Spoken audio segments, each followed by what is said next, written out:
করিয়ে দিয়েছি। শয়তান বলছে ফেরে খবিস তুই কোনো কাম করিস, এটা কোনো বড় কাজ হলো না। আর একজন এসে বলছে মালিক আমি খুব বড় কাজ করেছি। বলছে কি? বলছে মা বেটা কানে লড়াই করিয়ে দিয়েছি। বলছি তুমি বড় কাজ করনি। আর শয়তান এসে বলছে হুজুর আমি একটা ভালো লোককে শরাব পান করিয়ে দিয়েছি, মদ পান করিয়ে দিয়েছি। বলছে তুমি ভালো কাজ করনি। এরকম করতে করতে করতে করতে নবী আমার বলেছেন একটা লোক এসে বলবেন হুজুর আমি স্বামী স্ত্রীর মধ্যে আমি বিবাদ লাগিয়ে তালাক করিয়ে দিয়েছি। নবী বলেছেন শয়তান তখন তাকে শাবাশি দিবে আর বলবে রে তুমি ভালো কাজ করেছো, ভালো কাজ করেছো। তোমার কথা শুনে আমার মনটা কিন্তু খুশ হয়ে গেল। ওরে আল্লাহ, তাহলে বুঝে দেখেন তালাকটা কত বড় জিনিস। এখন শেরশাবাদীতে সব থেকে বেশি তালাক। কোন মাস এমন নাই যে ওই গ্রামে তালাক নেই, কোন মাস এমন নাই। আর 100টা যদি কোর্টে থানাতে কেস থাকে তো 100টার মধ্যে 99টা কেস শুধু শেরশাবাদীর আছে। আর 99টার মধ্যে দেখবেন মোটামুটি 80% কেস শুধু তালাক ছেলে মেয়ের কেস আছে। কারণটা কি জানেন? আমরা দিন জানি না, নবীর তারিখে জানি না। আর এই সমস্ত কেস মোকদ্দমা হওয়ার দুটা কারণ মাত্র, যেটা আমি বুঝতে পারছি। একটা আমাদের মধ্যে শিক্ষা যার কমি আছে, আর 2 নম্বর টাকার লেনদেন। পয়সা দিয়ে এখনো দুধ চুইছে। চকের পান্ডের 1 কাঠা জমি ধরতে হবে, 3 লাখ টাকা লাগবে, 2 লাখ পকেট আছে, আর পাবো কোনঠে? শালা বেটা বিক্রি করে তাড়াতাড়ি করে 3 লাখ টাকা চাহাবি, 1 লাখ খরচ হবে, 2 লাখ বাঁচবে, 2 লাখ টাকার বাড়তে 3 লাখ আছে, 5 লাখ দিয়ে 52 টাকা জমি ধরা হবে।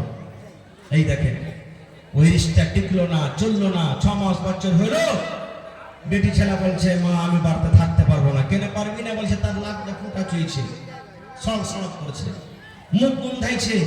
ও হক জানে না স্ত্রীকে বিবিকে নিয়ে কিভাবে চলতে হয়, থাকতে হয়। বাপ টাকা লালচে তার বিয়ে দিয়ে দিয়েছে। বলছে তুই কোন রকম আয় তো এখানে। কোন রকম বেটিকে বাড়িতে ডেকেছে। বলছে মিনসার বেটাকে ডাক ফোন করে তুই যে আমাকে আনতে এসো। যেমনই আনতে গেল, 2টা লোককে চাকরাকে ঠিক করে রেখেছে। ওকে খেতে দেওয়া, নাস্তা দেওয়া, কি দেওয়া না দেওয়া। 2টা লোক ওকে ঘরের ভিতরে পিলারে তিলে মজুত করে বাইন্ধে আর বলছে মর বেটা মারা তো বাপকে ফোন কর, 3 লাখ টাকা দিয়েছি, 2 লাখ টাকা বিয়েতে খরচ হয়েছে, 5 লাখ টাকা দে, তালাক করে যা। তোর মতন কপাল করে বার তোমার প্রতি ভাত খাবে না।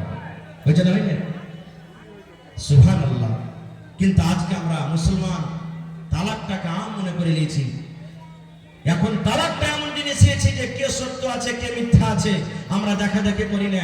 বেটার পক্ষ থেকে কিছু লোক হয়ে গেল, বেটির পক্ষ থেকে কিছু লোক হয়ে গেল, আর হওয়ার কারণে 2 দল হয়ে গেল। এবার টাকার জোরে 4 নম্বর টিম হয়ে গেল, ওর দিক থেকে বিচার হয়ে গেল। এটাই আমরা করছি ভাই। ভাইরে কথা লম্বা হয়ে যাচ্ছে। আল্লাহ তাবারক ওয়া তাআলা বলছেন হে আমার ইমানদার বান্দা বান্দি, ইসলামে তোমরা ঢুকো। 2 নম্বরে বলছেন শয়তানের ইত্তেবা করিও না। এবার 3 নম্বরে আল্লাহ বলছেন এটা দেখি জানেন কেন ইত্তেবা করিও না? ইন্নাহু লাকুম আদুউম মুবিন। শয়তান হলো তোমাদের প্রকাশ্য দুশমন, খোলা দুশমন। একটা দুশমন হয় পিঠ পিছে আপনাকে মারবে, পিঠ পিছে আপনার সাথে দুশমনি করবে। কিন্তু আল্লাহ নিজে বলছেন শয়তান হলো তোমাদের প্রকাশ্য দুশমন। বলবেন কেমন করে? আল্লাহ বলছেন আবার কোন জালসাতে। তবে আজকের জালসা এমন সুন্দর মজলিস, সুন্দর বৈঠক, সুবহানাল্লাহ। আমি ধন্যবাদ জানাই আপনাদেরকে। বসার জায়গা নেই তো আপনারা দাঁড় হয়েছেন। আল্লাহুস সামাদ। আল্লাহ যেন আপনাদের এই খাওয়াকে, আশাকে, বসাকে যেন আল্লাহ কবুল করুন। আল্লাহুম্মা আমিন। ভাই মুসলমান, এটা হলো আল্লাহর ঘর মসজিদ। আর আমি জানি আমার এই এলাকার মানুষেরা, আমার এই গ্রামের মানুষেরা এই মসজিদকে এত ভালোবাসেন, এত ভালোবাসেন। আমার মনে হয় এলাকার মধ্যে এত বড় মসজিদ আমার জানা মতো নেই, এত বড় মসজিদ। আর আলহামদুলিল্লাহ লাখ টাকা, 50,000, 2 লাখ জমিন, কানের, নাকের বিভিন্ন রকমের মানুষেরা এই মসজিদে দান করেছেন। 3-4 দিন আগে রাখছি গ্রাম আমি গেলাম জালসা করতে। পুরে সুবহানাল্লাহ 2 জন মহিলা কানের বালি ফেলা স্টেজে পৌঁছে দিয়েছেন। একজন 10 আনা ওজনের, একজন 8 আনা ওজনের। সুবহানাল্লাহ। এখন মোটামুটি যারা সোনা চাঁদি কিনছেন দেখবেন 8 আনা সোনার দাম মোটামুটি ৭০,০০০ টাকা নাকি? সুবহানাল্লাহ। দেখেন কেমন দিনদার মহিলা, আল্লাহওয়ালি মহিলা।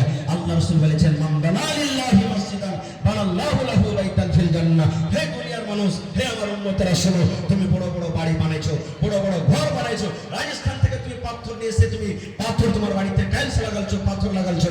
হে আমার বান্দারা শোনো, শক্তি আছে বানাও, অসুবিধা নেই, কিন্তু তোমার ওই ঘরের দাম আমার কাছে নেই। কিসের দাম আছে?